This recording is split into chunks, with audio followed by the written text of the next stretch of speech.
give it a second to breathe here. We see we got people coming in.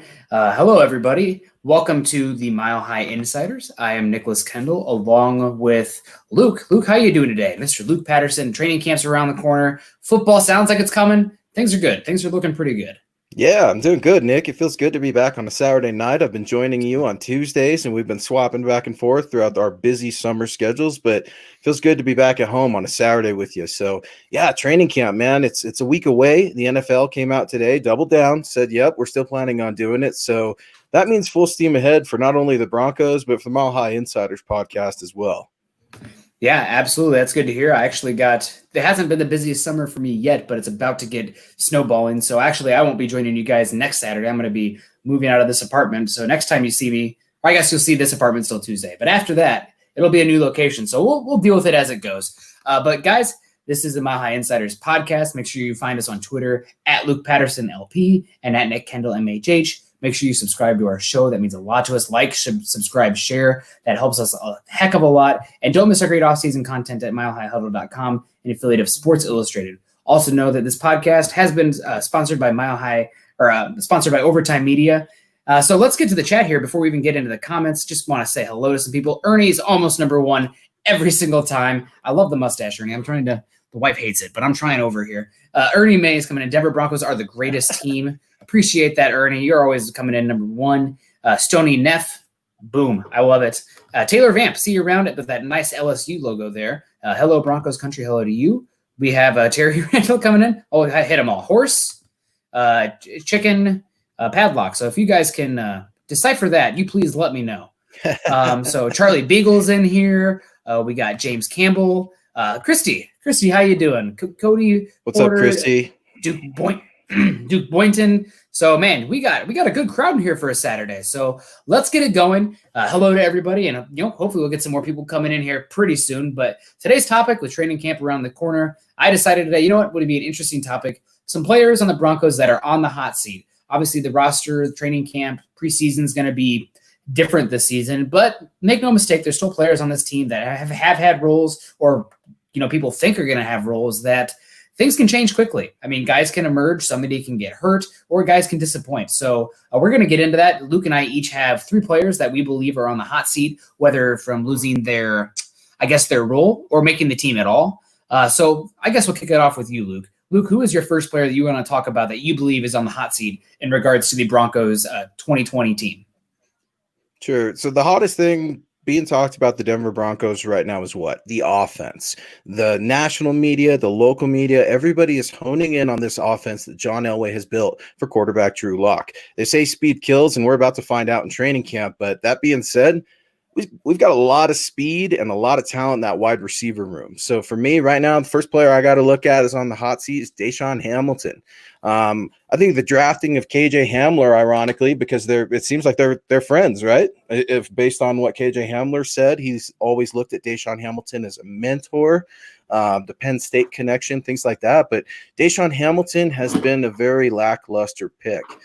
He's a fourth-round pick in 2018, I believe, was the 113th overall, and he hasn't really done anything, Nick. I mean, at 6'1", 206 pounds, I was thinking in his second year, last year, this is going to be it. Training camp, he's going to be coming out here, balling out of control, and he was anything but. Juwan Winfrey from CEU came out and was looking much better than DaeSean Hamilton. And for me, DaeSean Hamilton has just been so inconsistent. He's had 4 drops. There's a lack of explosion. He only started 2 games last year for the Denver Broncos. So when you're looking at this wide receiver heavy room with Cortland Sutton, KJ Hamler, Jerry Jeudy, in no particular order, by the way, and Tim Patrick, I don't think there leaves a lot of room for DaeSean Hamilton right now. So I look at the offense right now, and for me, he's the odd man sitting out. Yeah, that makes a lot of sense. I think, as not sexy as it sounds, I think the biggest factor that may come into play here will be the special teams role. And it comes down to Tim Patrick versus DaeSean Hamilton. Tim Patrick, heck of a gunner, really good at that, kickoff coverage, punt coverage as well. And DaeSean Hamilton, we haven't really seen that special teams ability. So if you're talking about that 4th, 5th wide receiver, the ability to play that third phase is make or break. So I think that's a good point for you. DaeSean Hamilton, I liked him coming out just because he was a good route runner And after the Carlos Henderson botch, which I loved coming out, is essentially a running back playing wide receiver. Obviously, there was more going on there outside of the football abilities, talking about a little bit of heart and mental capacity there with Carlos Henderson. I kind of veered left to the more route runner guys. But then Deshaun Hamilton, you live and learn. He's the guy, you talked about it. When the offense, there's a guys around him, he can fill an okay role, kind of a niche role where he's going to catch and fall over, but he brings really nothing down the field. He brings nothing really after the catch. So there's some offenses he'll land somewhere if the Broncos move on from it. Maybe they can even get a 5th round pick or something like the Duke Dawson kind of trade the Broncos had last year. But I think Deshaun Hamilton's definitely on the hot seat, and it'll be interesting to see how they divvy these players up. I mean, the key factor I think is what are they going to do with Jerry Jeudy?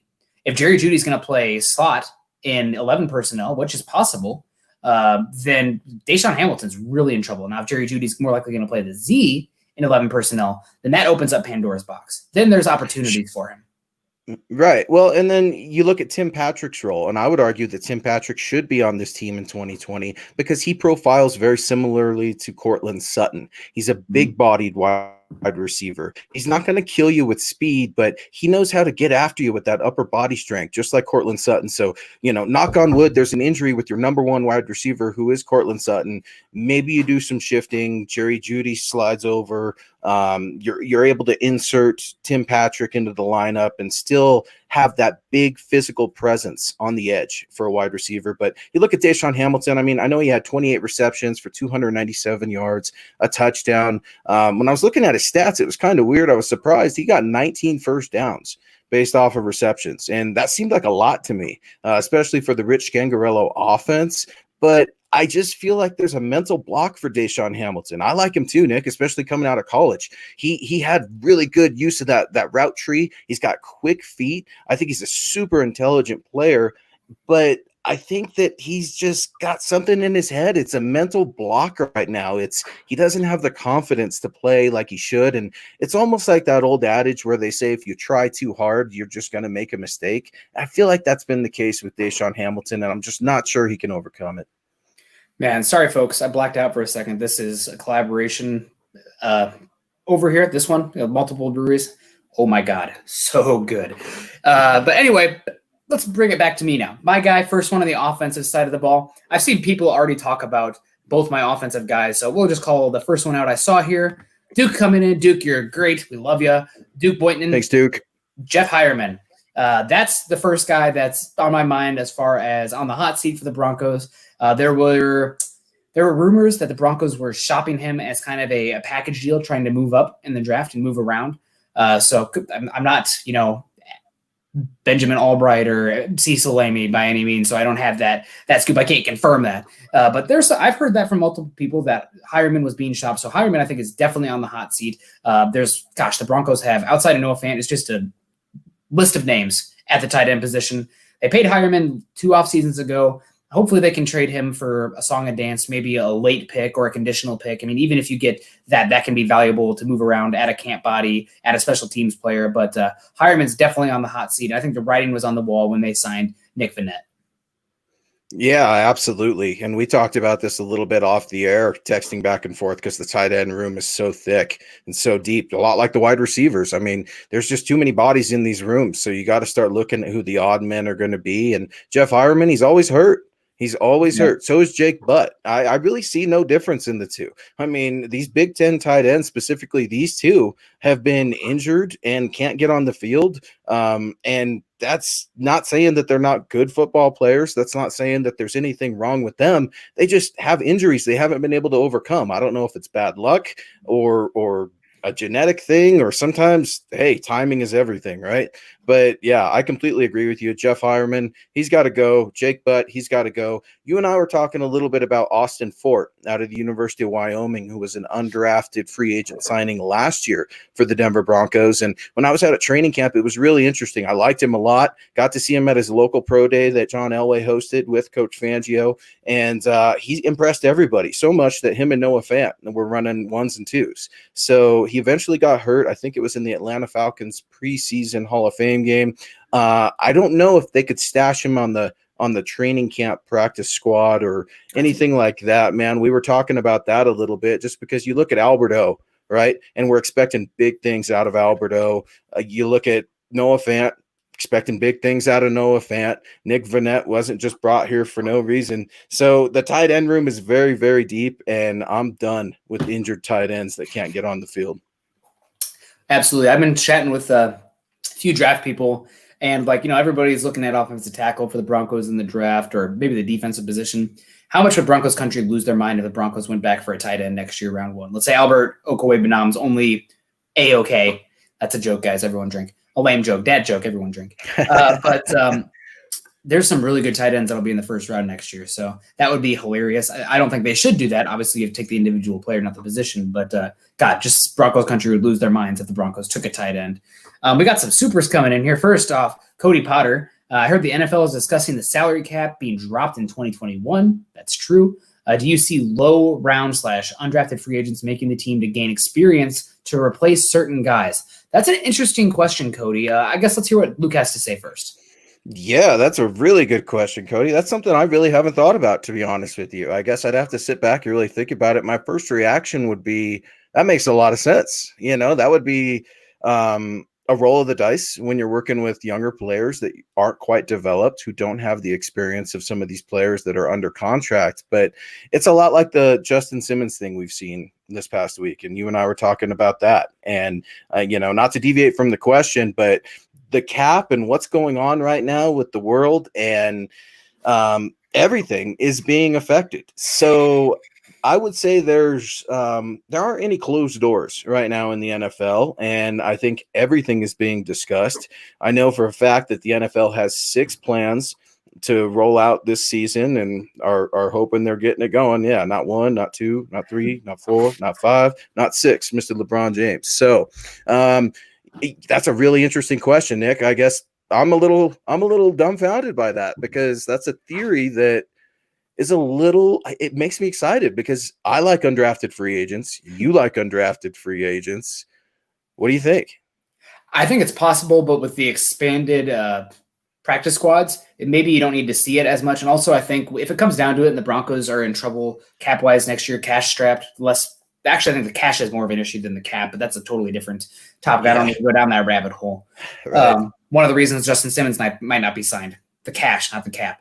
But I think the biggest thing in regards to 2021 potentially having a dropped cap, or let's say the money being spread out over multiple seasons to make up for that cap, I think it's not so much the undrafted free agents and the lower drafted guys. It's rather the vets the Broncos have and how easily they would be able to move on from some guys. AJ Boye, you can save like $14 million next year with 0 dead cap moving on from him. Jewell Casey. Yep, exactly.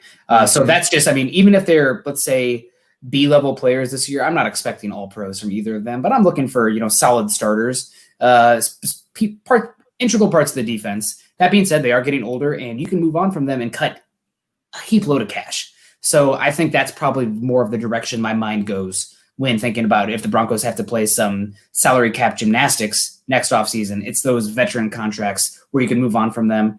Granted, cultivating some young talent that you can have on contract for multiple seasons is good to move on from those guys. But with the expanded practice squad, I don't think it's as much an issue or a direction that they'll go. But you never know. If a guy earns it, But, in the NFL where it's so hard to win year to year, and how if, let's say, Vic Fangio and the Broncos go 6-10 this year and it's bad, Vic Fangio could be out of a job. So I don't know if they can really sacrifice talent today to kind of have the cheaper guys long term. He doesn't have that stability in that job right now.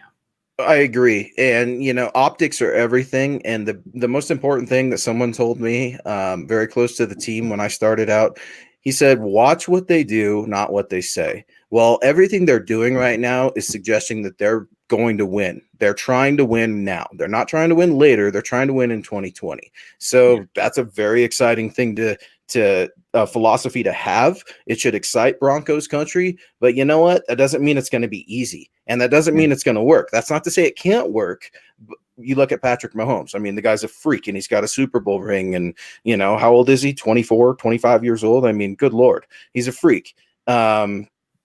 those quarterbacks come around, I understand, once every 25 years and all that fun stuff. But John Elway has been able to work some magic. And when it comes to number 7, I really like that question. And that was a great, great question. I do want to steer us back a little bit towards some of these players we think are on the hot seat. And one player that I wanted to get after you with right away is your boy, DeMarcus Walker, because I can't do it.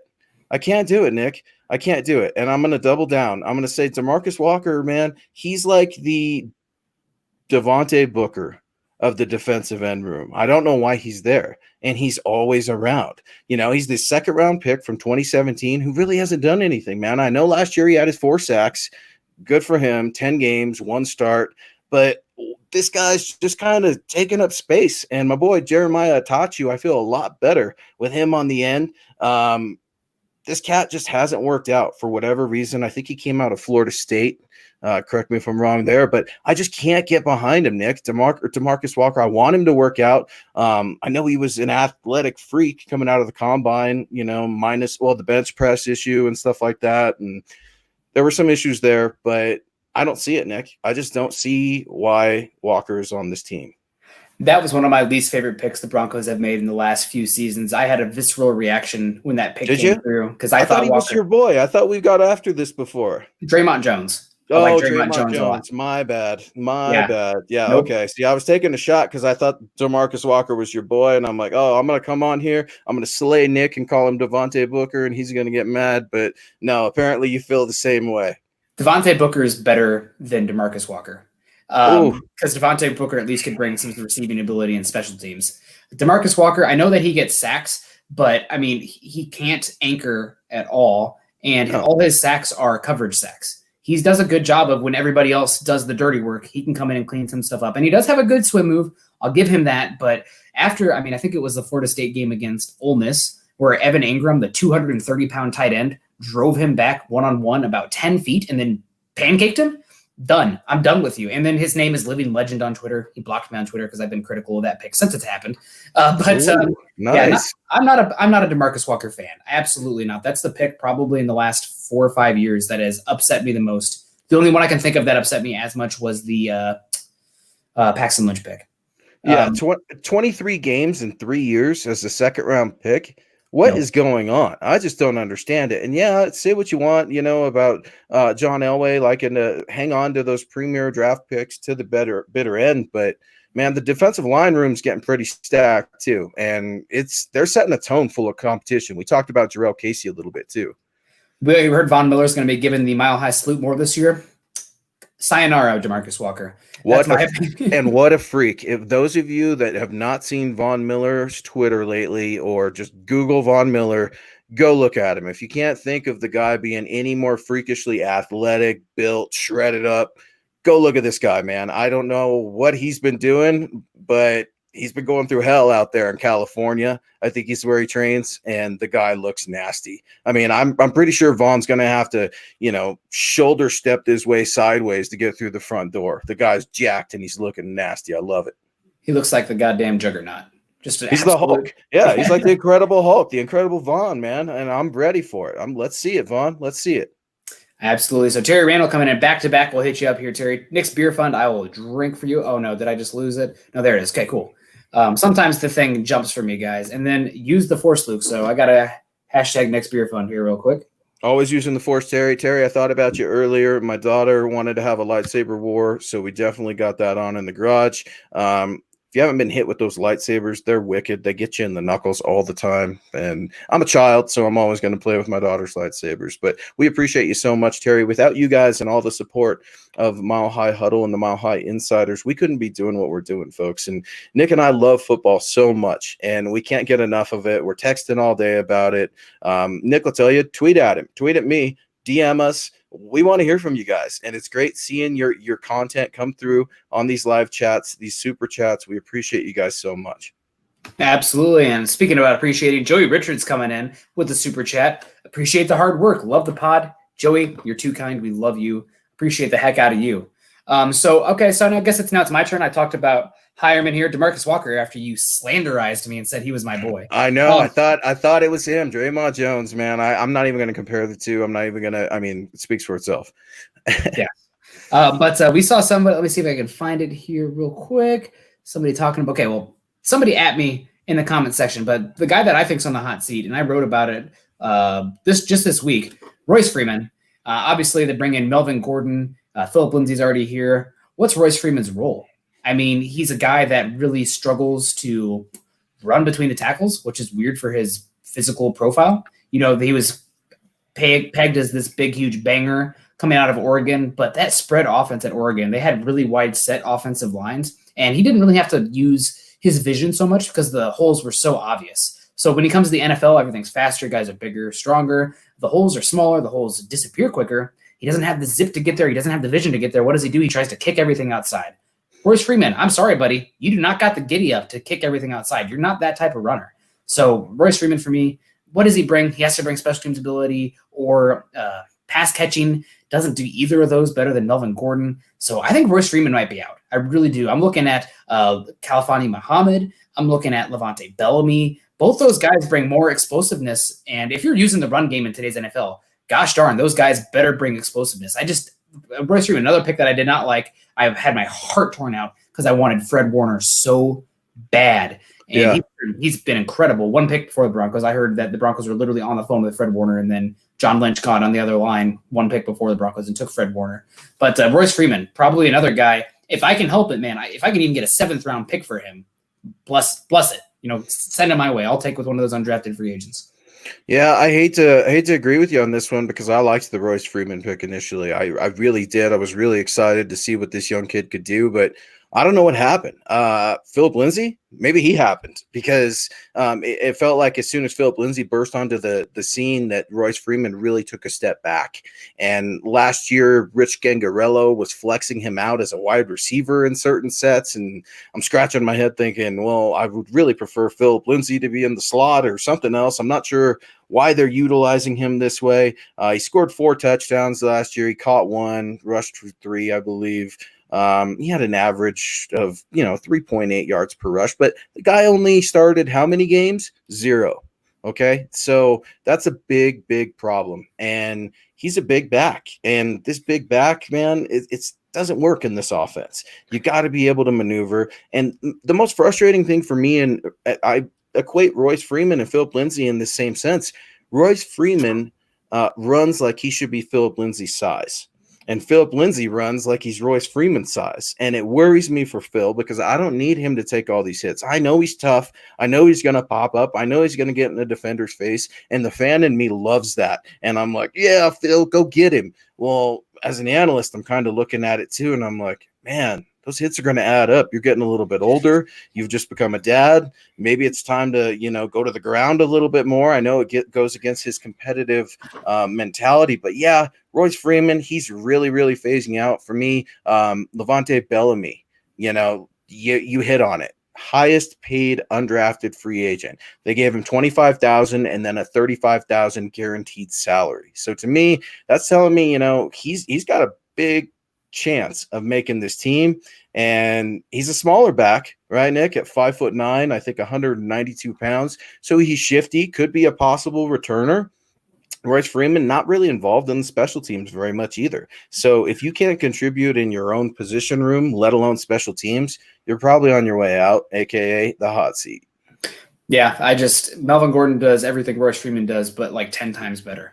So I just can't see any reason to keep Freeman on the roster. And also, I hate plotting running backs. I'm already not a big fan of the running game. Nick hates running backs. If you're a first-time tuner, I'm going to interrupt Nick right now and let y'all know Nick hates running backs. He hates them so much. I hate paying them too. And he hates paying them. And so that being said, he loved the Melvin Gordon thing, right, Nick? I talked myself a little bit into it more because it's short-term. It's 2 years. So you're getting good years. And you're not it's not like, you paid the Zeke contract or Todd Gurley. Oh my God, the Rams are feeling that. They're going to be feeling that for a while. I mean, literally point to me a big running back contract that's worked out in the last 5 years.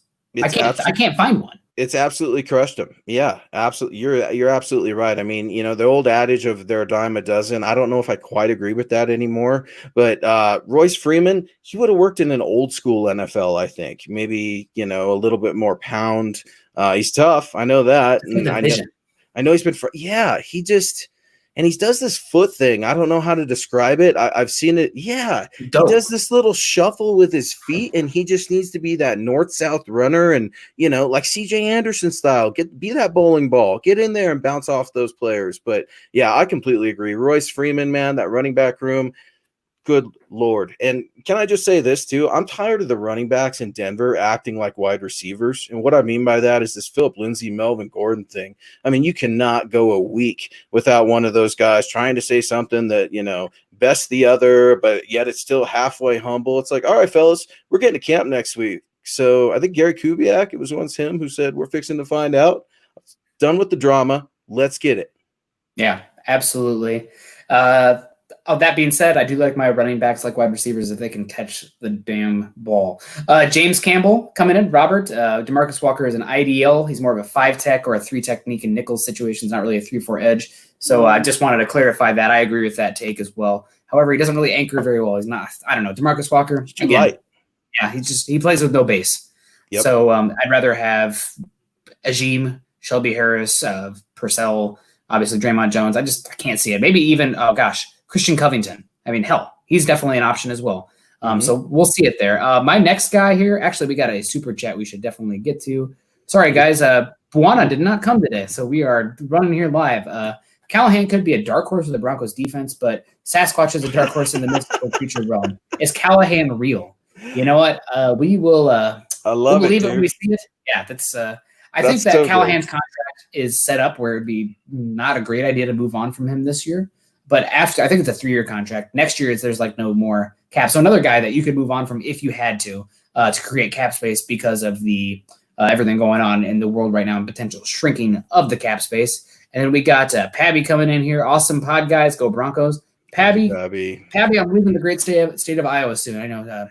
Have a drink for me for the Hawkeye state there. You're probably in Iowa State country there, but I'll forgive you for that. Cody coming in. Is there any surprise cut you could see happening? The guys we're talking about right now are honestly all surprise cut candidates, I would say, so far. It's your turn. What's one thing that we're all kind of finding in common with these guys? As I look at them and look at your list and look at my list, a lot of them are 2018 draft picks.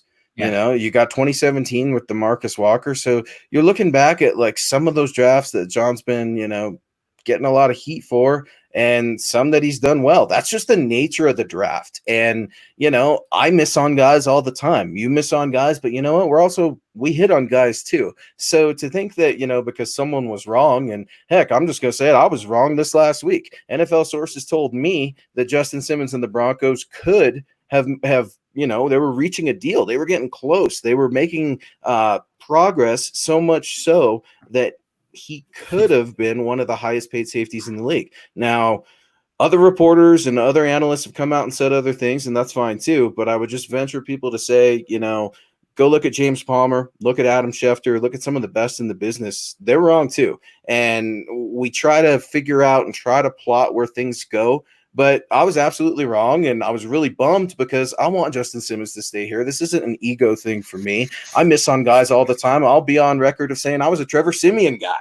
You had your Paxton Lynch guys and your Trevor Siemian guys. So Elway, I think he needs to get a lot more credit for a lot of the good that he's done in the draft than necessarily the bad, because the NFL draft is hard, Nick. You know it better than anybody else. Yeah, no, you're definitely right. And you can look at the best teams in the league. They have plenty of misses. I mean, look at the Chiefs' entire draft when they drafted Patrick Mahomes. Just whiff after whiff that draft. Yep. But they hit Patrick Mahomes, so nobody gives two flying poops. When Carl and I were doing the draft recap podcast, we were kind of digging apart that Chiefs draft. And I said, Carl, if Patrick Mahomes hits, it doesn't matter. That's how important that pick is. That's how important that guy is. So I see a lot of comments coming on. Nick, you're not leaving Iowa, are you? Say it ain't so. I will not announce it yet, but the wife got accepted to a postdoc position. So we'll have the official announcement at some point on Twitter, Facebook, et cetera, et cetera. But we do appreciate you guys. Ernie coming back in. Awesome work, Nick and Luke. Go Broncos, greatest team, greatest pod. We appreciate Ernie. that. Thank you very much. Yeah, Ernie's, look, I'm going to pull him back up. Look at that face. That mustache, looks like he's got a Broncos broom in the background. That shirt, that's some old school Broncos. I love it when I see the old school stuff. And like one of my neighbors, my buddy Chris, he always tunes into these shows and stuff like that. So shout out to Chris. He was wearing an old AFC champion shirt from the other day, man, like when I was just a baby and the Broncos were getting blown out in Super Bowls. And I asked him, is that an original or is it one of those stories? He's like, no, man, it's the original. I break it out like once a year. And it's, man, if you've got some of that stuff, tweet it at us, man, because that nostalgic Broncos stuff, it's so cool. The Broncos have one of the richest histories in the NFL. I say it all the time, Broncos country, you guys are the most educated fan base in the NFL. For me, Nick, and I don't know about you, but when you said, hey, I wanted to talk about guys on the hot seat today, my first thing was, okay, I know that neither one of us want to have the same guys on because that makes for a really boring podcast. We want to mix it up. But then I also thought about who Broncos country would say. And you know what name I'm not seeing right now? Garrett Bowles. And I'm happy I'm not seeing that because that means that Broncos country has already accepted the fact that Garrett Bowles is probably going to be your day one starter at left tackle. Is he on the hot seat? No. People just don't like the way he plays, and the Broncos haven't been terribly thrilled with how he's played either. That's just the way it is. Juwan James, same way. Bryce Callahan, it's kind of the same sort of a deal. We're just kind of, our opinion doesn't necessarily always affect what they do over there in Dove Valley. So that's just a credit to Broncos country and knowing the depth of these players. When we're talking about a lot of these guys, they're not even starters, Nick. I mean, we haven't even really talked about a single starter yet of who's on the hot seat. So for Broncos country to go through the depth chart, know who these guys are, where they came from, and where their faults are, man, my hat's off to you guys. That is just so great. It makes me really, really pumped. Yeah, absolutely. So getting back here on target, I think it's your turn again, Luke. You've listed DeMarcus Walker so far. You've listed Deshaun Hamilton. Who is your third player on the hot seat for the Denver Broncos to make the roster or to have a role in 2020? Hate to say it, it's the outlaw Josie Jewell because he's a linebacker I was really pumped that the Broncos got. Won a whole bunch of awards in college. Nick, I know you know all about him. He's one of your Iowa Hawkeyes. So, I don't take pleasure in this one because I thought he was one of those dark horses you'd find in the fourth round. I think he was a fourth round pick 109 in 2018. But last year, man, you're looking at 15 games, only 3 starts, 38 tackles, and what happened? Alexander Johnson happened. And I forget whether or not it was the Titans game or the Chargers game, but once Alexander Johnson came in, they didn't pull him out. And that's kind of where Josie Jewell's faults really, really started. He's a liability in the passing game. That's just where it's at. You can't coach speed. Everyone's saying that on the offense. Well, it applies to the defense too. And Josie Jewell, I think, is probably one of the toughest players on the team. He's a blue-collar, blue-chip guy that wants to mix it up. He's nasty in the run game. And again, I think he's one of those players for me that would have done really well in the old school 1990s NFL that you and I grew up in. And just when you can't cover tight ends, and I know he tries to use angles and use his intelligence, but the speed just isn't there. I'm sorry, Josie Jewell, but you're on the hot seat. And I know that linebacker is a really, really thin position right now for the Broncos, but they can always bring in new talent. I don't know if Josie Jewell, if the Broncos are quite sold on him. I'll say the same thing I say every time when I talk about Josie Jewell. And this applies for a lot of positions too. But in the NFL, you can be small and you can be slow. But if you're slow and you're small, you're going to have a hard time. And Josie Jewell's got those T-Rex arms. He's not – the Alexander Johnson honestly might be a similar athletic profile to Josie Jewell. But that said, Alexander Johnson looks like a gosh darn 5 technique out there. He's a monster. Like, he's so huge, and that's huge in the red zone as well. I think he's the big reason the Broncos' red zone defense was so good. That length he has in the zone when things get compressed, I mean, you can't throw around him. Right. So Josie Jewell. He can't cover people either. But you and I are both going to take Alexander Johnson over Josie Jewell right now because Alexander Johnson is faster than Josie Jewell. It's just, for me, it comes down to those simple things because I don't like saying this. I really like Josie Jewell. I like his grit and everything. But, man, he just can't keep up. And, bless him, it's the NFL. I'm sorry, it's not the try hard league, it's the do good league. And I hate to see a player like that who it's just timing, man. If you were just in a couple generations before now where it's a passing league and speed and stretching the field matters, Josie Jewell would have worked out. I hope I'm wrong, but you can't coach speed. It's like Zach Thomas. I mean, he was great for the Dolphins in those years, but if you put him in today's NFL. Yeah. Hall of Famer, right? Is Zach in the Hall? I think so, and thank God he played when he did. Because, I mean, it's the same with the Iowa Hawkeyes. They funneled the run game to him, and he did not miss many tackles in that regard. But you put on the tape again, I think it was the 2017 season where the Hawkeyes played the Penn State Nittany Lions, and that was pretty much all you needed to know. Granted, it was against Saquon Barkley. Saquon Barkley makes a lot of people look silly, but how regularly he made Josey Jewell look silly, just the angles, it looked like Josey Jewell was running through molasses. So on top of that, he's not the best actually coming downhill, meeting guys at the hole. He's better when the run game is funneled to him. And in the NFL, when it's more spread today than ever, I don't see the playmaking ability. Again, you can be big, you can be slow, you can be small, but both together, I don't have a use for you. The only way he makes the team for me is special teams. If you're special teams, because special teams have been a problem too. So Tom McMahon, you better fix it. I don't know if you're going to do that with a linebacker that's not fast. You might be able to do it with one that's got some grit, but if you can't make it even on the special teams, like we talked about a little earlier, let alone your positional room, it's sayonara.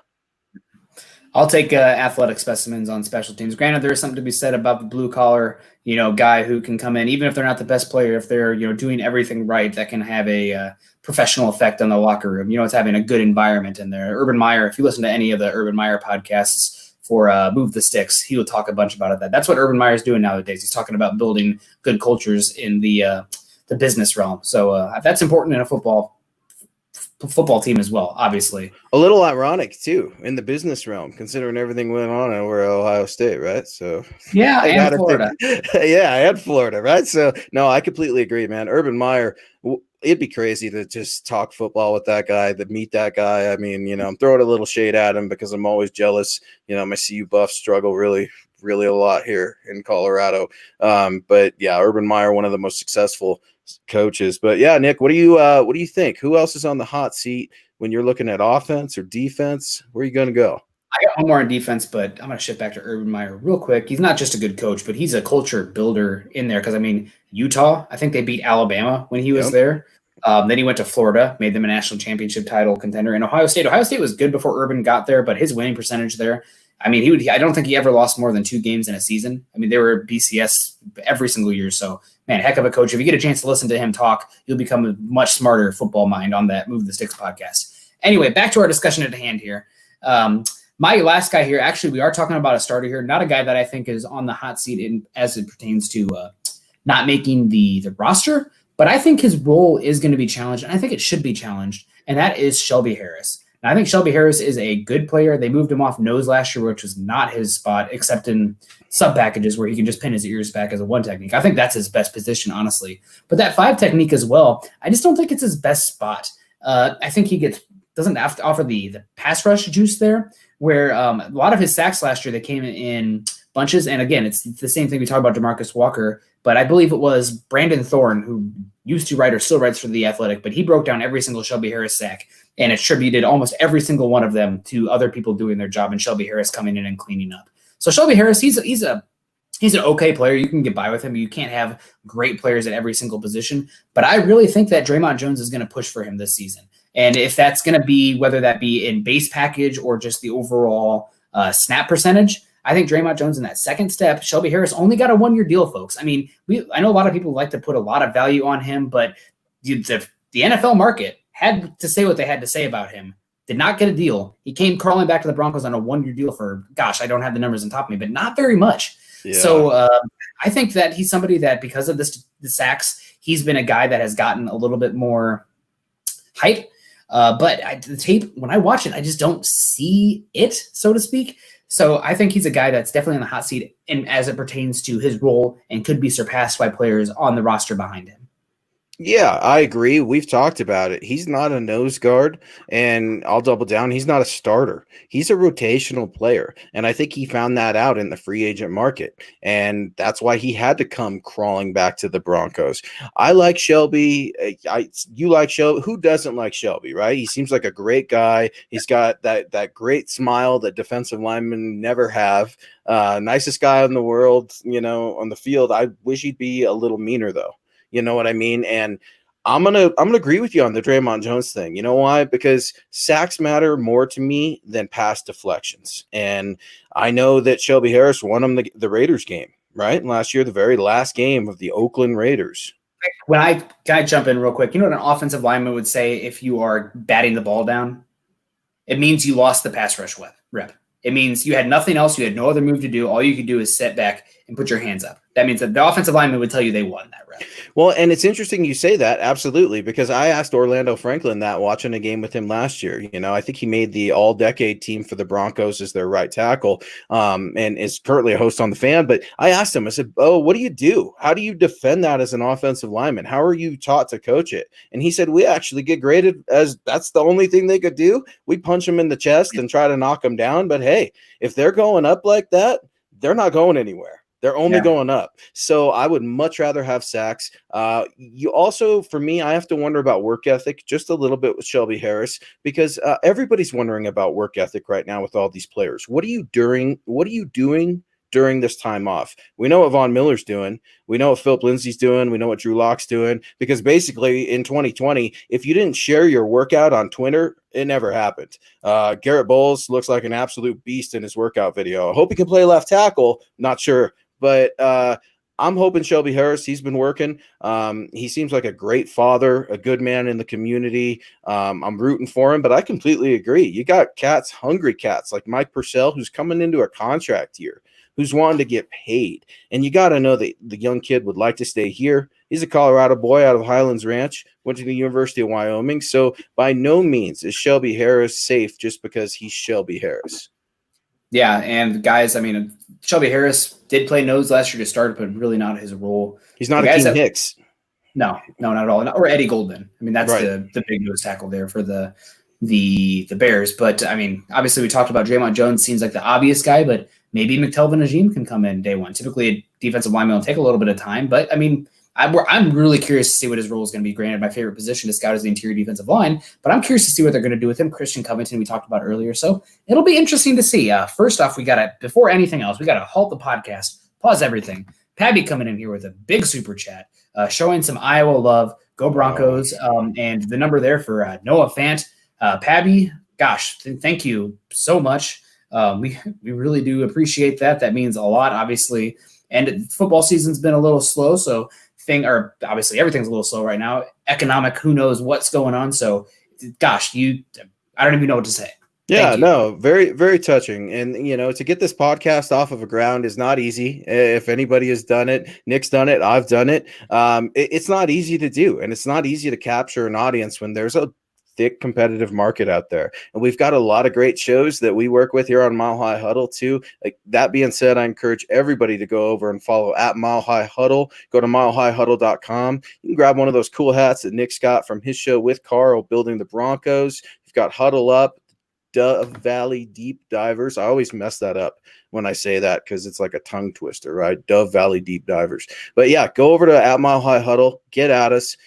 We've always got great content. Chad is a 24/7 writer. You will always see stories being published from Chad. I've been on a little bit of a writing hiatus lately, so I will be getting back to the black and white ink as well. But yeah, without you guys, we can't do this, and we absolutely appreciate it. And man, Nick, we're a week away. We're a week away from training camp, and I know it's not going to be like it used to be, and I know that everything's been changed and stuff like that. And yeah, I had some sour grapes, and I don't think I'm going to be able to be out there this year and covering the team. But you know what? I don't care. If that means we're getting football back, then let's do it, Nick. I'm so pumped, man. We're close. We're so close. It's better than Christmas. I want football. Absolutely. Let's keep that momentum going. Guys, subscribe, like, and share. It means a lot to us on YouTube if you can do that. We passed that 7,000 mark. Trying to get to that 10,000. It does us a lot of good. So if you can subscribe, that'd mean a heck of a lot. Like and share, even better. If you like my hat, the Building the Broncos hat here, this is Mile High Insiders. We'll get that down there right there. Mile High Insiders today, but I'm rocking the Building the Broncos hat because that's what I got. But go to huddleuppod.com. Get your swag on, as Chad would say. And again, this is Mile High Insiders.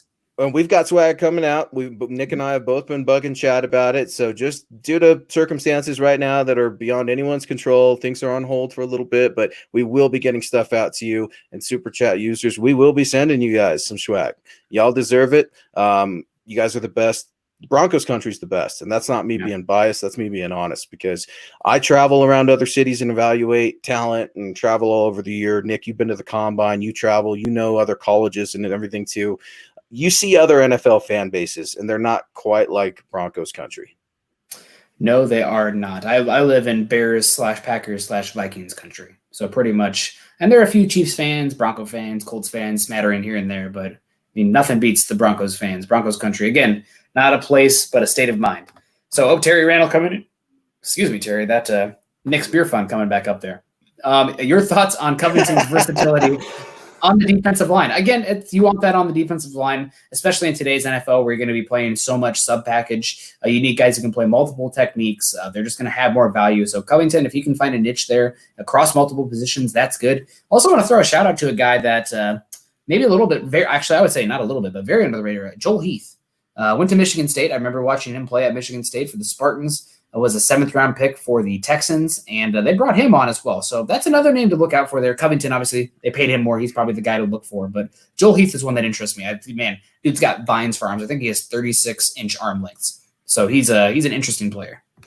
Yeah, I don't know much about Covington, to be honest with you. So I'm going to take your word for it on that one. But when you talk versatility on the offensive and defensive line, that means everything, especially now when, you can only really carry how many offensive linemen do you really carry in a game? 6 at the most. You have one backup really just kind of hanging out, right? I mean, you don't dress a ton of offensive linemen, maybe 7 at the most. And those other 2, they better be able to play guard and tackle. One of them is probably going to be a guard that can play center too. And that's something that bye-bye Connor McGovern. It was fun while it lasted. No shade thrown at Connor at all. I think he did the best that he could do. And he was put in a really tough position. Wishing him the best with the Jets. Another one of your well, no, not an Iowa Hawkeye. He's a Missouri guy, right? He played with Drew Lock. That's what it was. So, yeah, no, I completely agree with you, man. It's all about versatility in today's NFL. Yep. So the more that you can do it, unless you're really dominant at one thing. If you're really dominant at one spot, then you can get by. But typically, you got to wear multiple hats, especially in this Vic Fangio defense. More so in the coverage, but we'll just have a paint all on that one. Yep. Mailbag question coming in here from Duke. Let me see. But what made Dan Reeves choke in every single Super Bowl he coached in? For crying out loud, he went 0-3 in Denver and 0-1 against Denver. Head scratcher. Dan Reeves, the Broncos got to the Super Bowl with him, which there's something to be said for that. I do not remember. I never watched or really evaluated those Super Bowls. If you guys have them, honestly, send them my way. Because I would, even though the Broncos got beat up, I'd watch them. Heck, I'm football starved right now. But the one thing I can tell you from talking with people who are better Broncos historians than I am is that outside of John Elway, those Bronco teams really lacked depth and talent. So, and especially the AFC in general compared to the NFC. The NFC was just beating the poop out of the AFC. So maybe putting all that on Dan Reeves is a little bit unfair. But again, I can't speak to specifics, unfortunately. You'd have to ask somebody with a more tenured Bronco coverage than myself. You could ask me because I'm all over it. And I would Duke, go back and listen to our last podcast too. We touched on it a little bit, focusing on Mike Shanahan getting into the Ring of Fame, and something that I talked a little bit about, something I thought was interesting because I'm right there with you. Dan Reeves, it didn't really quite work out in terms of the Super Bowls, but look at the development that him and John were able to work with. I don't think Dan Reeves should ever get all of the blame because I respect the hell out of the man. He's an outstanding football mind, but something that I always remember Dan Reeves for is that Atlanta Falcons football game, the Super Bowl, that the Falcons lost, and Dan Reeves graciously walked over to Mike Shanahan, his old offensive coordinator that he fired for insubordination because of relationship with John Elway and some things behind the scene there. And go dig into it, folks. There's a lot of information out there, and it's really, really interesting when you look at it. But it's chemistry. You look at the NFL, it's all about chemistry. What do the Chiefs have right now? You have Andy Reid and Patrick Mahomes. Chemistry. Andy Reid finally found his quarterback, and Patrick Mahomes walked into a great offensive mind, one of the best offensive minds in the NFL, one of the greatest NFL tenured coaches. So the Dan Reeves thing, I think Dan Reeves is going to be tied with John Elway's legacy for losing Super Bowls, unfortunately, because Mike Shanahan definitely won them with John. But for me, to have, your probably most defeating moment, losing the Super Bowl, and to walk over and shake your former quarterback's hand and then your enemy almost, and Mike Shanahan, and wish him well. That speaks volumes of him as a man. In these times right now, we can all use a little bit more humility. And so I definitely like to reference that whenever I talk about Dan Reeves, because Nick, we could bash Dan Reeves all day. Yeah, I mean, again, I like to speak on stuff that I have knowledge on, so I won't go too deep down that rabbit hole. I knew that there was a lot of tension between John Elway and Dan Reeves, and Mike Shanahan came in and seemed to be, worked pretty instantly. Granted, also the offensive scheme helped John Elway there at the tail end, but it is what it is. That's what happened. So we got another super chat coming in here from Cody Potter. So pumped for the 2020 season to start after this year we've had. God. You and me both, Cody. Got money on Denver bets this year. AFC West champs. Cody, let us know in the comment section. What are these bets? They'll be fun to talk about. And guys, we got about 10 minutes left. So if you got any questions for us or anything, hit us in the chat. So I guess we've still got some guys we could talk about here as far as hot seat. And one that I had, again, going back to the wide receivers, Deontay Spencer. I know that he made a Pro Bowl as a returner this year. Granted, Pro Bowl's really lost a lot of its luster. Don't tell Mike Kliss. I went there. Taking a shot at my boy Clissy. No, I hear you, man. No, I hear you. Deontay Spencer, we talked about it too. It's not enough there, man. There's not enough there. 0 touchdowns. I know he was a Pro Bowl alternate. I think his longest kickoff return was 60-something yards. His longest punt return was 40 yards. He averages 8 yards a punt return, I believe. There's not enough there, Nick. There really isn't. And you've got some smaller, fasty, shiftier guys on this team, a la KJ Hamler. We talked about Bellamy, right? Is that how you pronounce his name? Levante Bellamy. So we talked about him a little bit. These speedy, short, fast guys. There's also that young cat. I think it's Essery out of Wake Forest, the cornerback. I don't think he's very fast, though. He's small, but he's not really got speed. Well, I'm going to assume that you've got speed if you're 5'9", 175, but yeah, you're right. Some guys have it, some guys don't. So, yeah, you look at Deontay Spencer, and again, just to piggyback off of that last super chat, Cody, man, you're feeling so good. You're throwing some money down. I want to hear what you like. What's making you throw that money down? Where you got a lot of confidence, because Cody, I know you're working hard for this money. They're not just giving it out. Tell me what's making you so confident, because I like it. I really, really like that. That excites me, and I want you to win, man. I want you to win. I want you to get that money. Bring in all those Benjamins. Absolutely, and this is an interesting one here from Darian P. I think the Broncos' our odds, are better at winning the Super Bowl than winning the division this year. That's really interesting. I think that actually makes a lot of sense, because if you get in the playoffs, I mean, anything can happen. But when you're in the division with the reigning Super Bowl champs that did not lose many pieces, unfortunately, the Chiefs probably should have as high of returning Super Bowl odds as I can remember, just because literally, who did they lose? I know that they have issues at cornerback. I think Breland had a DUI or an assault or something. And gosh, I should know that. I should throw around like an assault like it's nothing. But he had something happen this offseason. So they got issues there on that Kansas City secondary specifically, or cornerback. How did they sign Chris Jones, man? My head just about exploded when that happened. First, we got to talk about the Mahomes deal last week, and then I think it felt like days later they signed Chris Jones. So, Darian, I think that's great, man. And Nick, you bring up a really good point. We've seen these wildcat runs.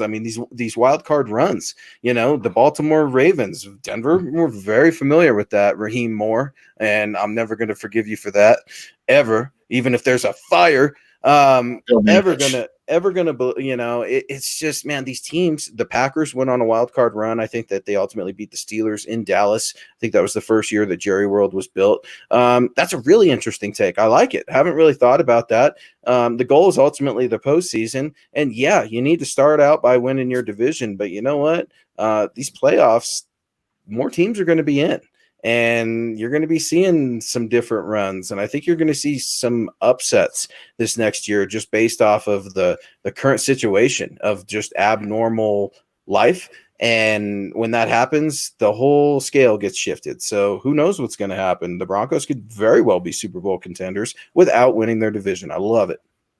Yeah, it'll be tough to displace the Chiefs this year. I've always, looking at the Broncos structure the past couple of years, I've said 2021 is probably that year when the Super Bowl window, if everything goes right, opens up. So 2020, if they make the playoffs this year, you'll take whatever you can get at that point. Everything beyond that, gravy.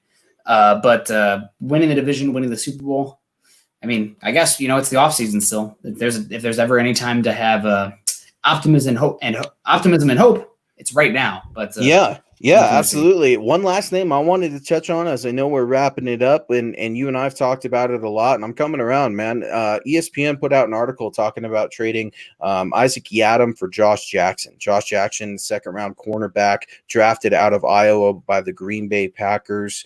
I think it was the same draft, actually, as Isaac Yiadom. So that would have been 2018. So I'm coming around to that.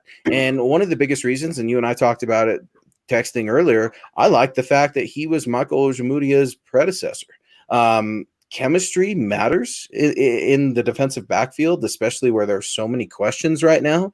And we've talked about change of scenery sometimes. And I went on KOA and said, yeah, I think that they should go with Yiadom because it's sometimes better to, stick with what you got and what you know than what you don't know. But that being said, when you risk it, sometimes you hit gold. And a trade, I don't know what a trade would look like in the current climate, because physicals have to happen, I think, right? And all that kind of stuff. So I don't know what trades would look like, but I'm definitely coming around to the idea. I don't know how realistic it is, have not heard anything. But the more that I look at it, Isaac Yiadom, he hasn't produced. Yeah, I think Yiadom special teams values there because he's a physical player. And I mean, that's honestly what made me love his tape at Boston College the most first. He's a good tackler.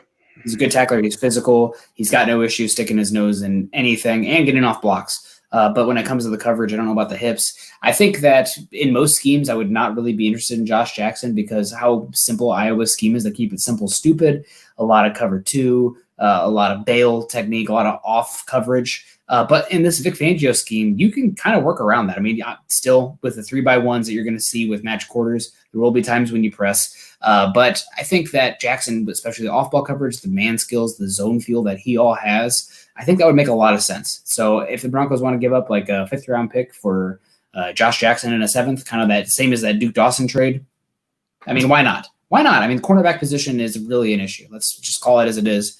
At least in my mind, if there's any position outside offensive tackle, it's cornerback that scares me. So I'd take a shot there. Duke coming in again, bold prediction that I got to bounce. Duke, we got to bounce you too. McManus kicks a 69-yard field goal. Nice. And keep up the awesome work, bros. Thank you for everything you do. Duke, thank you so much for being a great contributor and a constant on here. It means a lot. Superstar, super chat, superstar, Duke. Thank you so much. Love the name. Obviously Luke, Duke, it just works, right? So love it, man. And some of your takes today, man, they remind me of Jim Rome, the original Jim Rome. I'm driving around with my dad as a kid listening, have a take, don't suck kind of a thing. Duke, you guys, the super chats, y'all have been coming in with some strong takes on this Saturday night. We love it. So Brian Greenfield asked this twice. Brian, we'd be jerks not to get to it. You're asking so nicely in the section here. I see all those question marks too. Who gets more receiving yards this year, Deshaun Hamilton or KJ Hamler? I think the safe bet would be Hamler just because he's a guarantee to make this roster, barring injury. Or Hamilton, you don't even know if he's going to make the team. So, I mean, it could be either way, but I feel like safe money would be on Hamler. Yeah, absolutely. It's Hamler. Last year under Rich Gangarello, I know it's a different offense. He was targeted, Deshaun Hamilton, 52 times, 28 receptions, 297 yards, and a touchdown. So, yeah, I'm going Hamler. There's a reason that he's the 2nd-round pick. He's going to be your slot wide receiver, and he's fixing to burn either some linebackers or hopefully get a safety to bite. Yep, absolutely. Well, guys, we got to get out of here. It's already been an hour. Time flies when you're having fun. Great show today. Great comment section today. Really do appreciate you guys. Make sure if you like our content here, go to Twitter. Find us on Twitter. Follow Luke at Luke Patterson LP and follow myself at Nick Kendell MHH. And go to myhighhuddle.com, an affiliate of Sports Illustrated, to check our latest articles out. Luke and I should be back on the scene here soon, although life's about to get a little crazy with me with a move coming on, new puppy, the job searching going on, blah, blah, blah. But I'll see what I can do for you. Also, please, guys, like, subscribe, share on YouTube, drop a reaction of some sort on Facebook, and go to iTunes, leave us a 5-star rating and a comment. All those things you do can really help us and help us continue to bring you these Denver Bronco deep dives each and every week. It's not just this show. It's the Huddle Up podcast. It's Dove Valley Deep Divers. It's building the Broncos. So we really do appreciate that, guys. Make sure you follow all our stuff on Twitter at MyHuddle and at MHI_football pod. Luke, wrapping up another episode day, another Saturday. You'll be without me next week. Don't cry too hard. I know you'll miss my gorgeous face, the very sad mustache coming in here. But, well, anything you want to leave the listeners before we get out of here? Yeah, no, I'm going to talk as much trash about Iowa as I can while Nick is gone. So I'm really looking forward to that. We're going to have Lance on. Lance is from Dove Valley Deep Divers. I'm never going to get that one in the first try. Lance is going to hop on with me. We've heard you. You guys have said mix up the shows a little bit. So as we take time off a little bit and navigate through daily life, we're going to be mixing these shows up, and appreciate you guys so much. So thank you, Broncos country. Y'all rock. We got one last second here coming in from across the pond there. I believe that's the pound sign. Great pod tonight, Nick and Luke.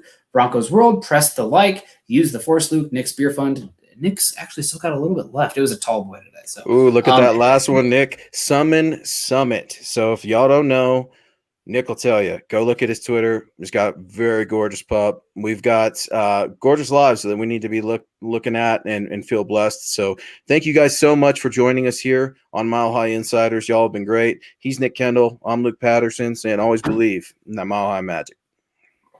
Peace, guys. See you next time.